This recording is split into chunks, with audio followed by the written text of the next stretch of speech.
I think with the blockade still on, that would be very nice. Because then we'll be learning more and more and advance into near future, so that new things will come, new ideas grow.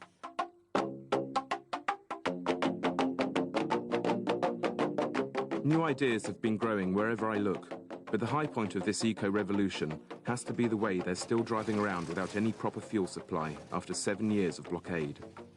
The secret, as I should have guessed, is growing all around me.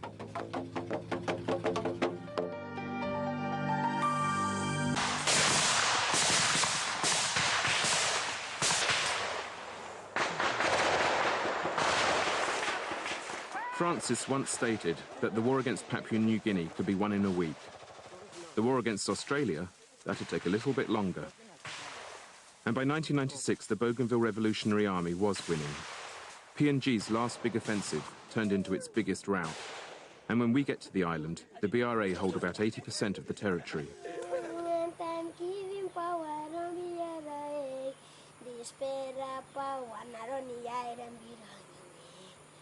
Father, me pray, now thank you. All get something where me been walking, you actually big name long and thank you, Lord Father. Me play no losing one for life, long one for brother, me play no losing operation. What's him now me thank you, Papa God. You actually big name, you are blessing me, one. Now I'm can try best for me can long go on another operation. Amen. Okay. Go house. Clean him all gun. Next use. I'm not proud to be a fighter. I'm proud because my name's written in the book of life. Yeah, and I'm saved, and that is what I'm proud of. It's just like a miracle that God helped me while I was injured here. When I laid down, the Lord spoke to me and said, "You're only half an inch away from death." So I said, "Yes, I'll choose you. And I'm going to follow you." That's why I really want to be some kind of a man who's preaching the gospel. It's just a miracle that God has saved Bougainville.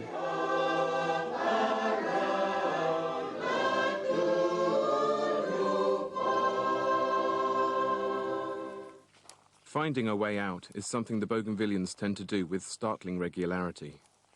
And none amazes me more than the way they fuel the transport so crucial to fighting a war. With hundreds of abandoned mine vehicles littering the island, how were the BRA going to run them without diesel? Finally, William shows us.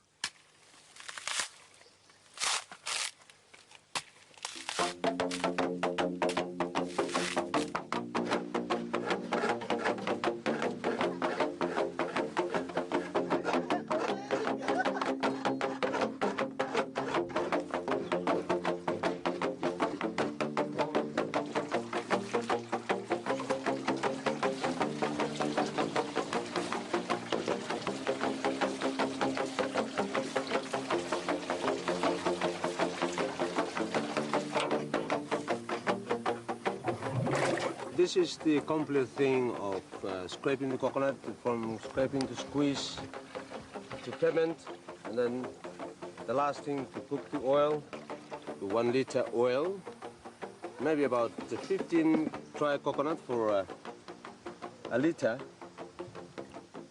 That's the first grade this way. It's beautiful.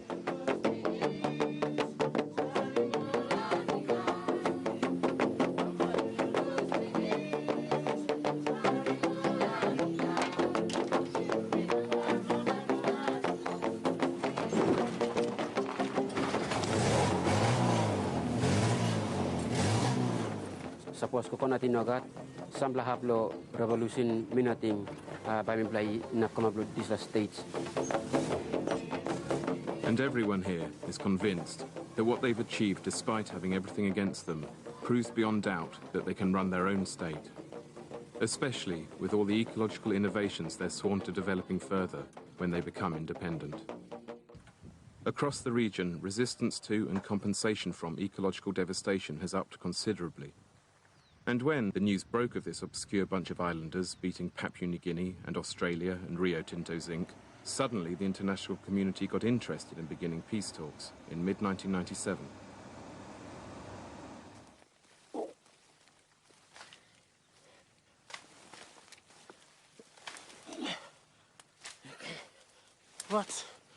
What? Go! Francis, who has fears of winning the war but losing the peace, steers clear of the compromises involved in the proposed deal. He is labelled a hardliner for this, but maybe that's because he's not the kind of leader we're used to and knows how easily Bougainville could lose its way in the jungle of international politics.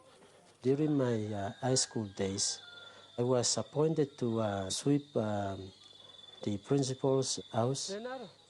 But on one occasion, I found him, was doing my job, was cleaning up the toilet. And I asked him, why could you, the principal, could do such a thing? And what he told me was that the leaders must come down and clean the dirt for his people. And that taught me a very, very big lesson, which I'm looking forward to teach other leaders in all parts of the world, that the leader must clean the boots for his people. Without independence, we are looking at more bloodshed.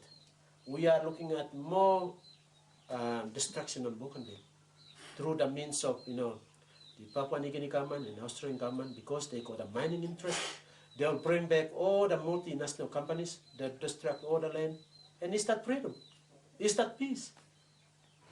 Islam mine am not up because am by giving problem lo all future generation lo mipla lo Bougainville. Na mipla like this la by come up. No go to lime lo mipla lo behind time all by looking na all by talk also. All forefathers lo mipla all novin. Making mipla by mipla sit down also. All in bagarapi mipla trauma mipla. That's why mipla end up also. Men on this earth, on planet Earth, depend on land, depend on environment. And I wish to ask everyone, every leader of any nation, to take care and take care of the land so that people on this planet Earth can be saved. The future, rather than tales of past woes, is what all the Bougainvillians I've met focus upon. Despite the destruction of their land, 8 years of isolation, untold atrocities, and up to 15,000 deaths, the impression I take home is of a people who don't seem to know the meaning of self-pity, let alone pessimism. Before we leave to run the blockade on our way out, Francis sends us off with one of the songs he writes for his regular communal sing-sings.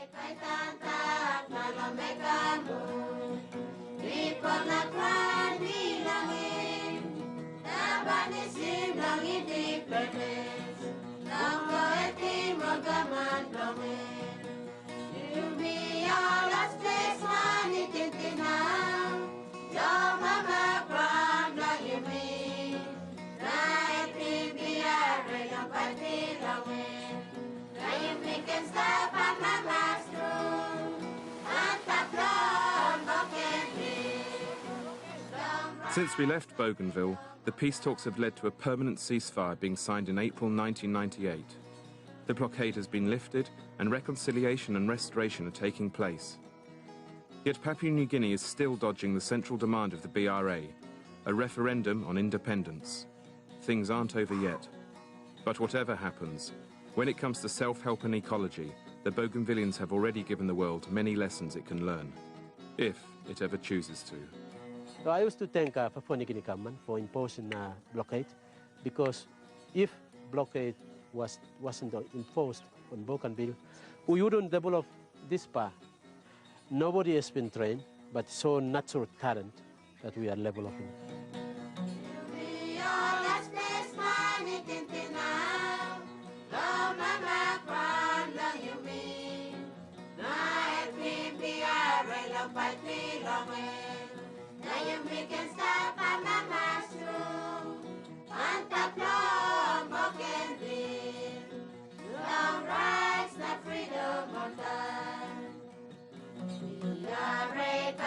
I think with the blockade, the Bougainville War is like an educational center, or furthermore, I could say it's a university for all of us who are on Bougainville.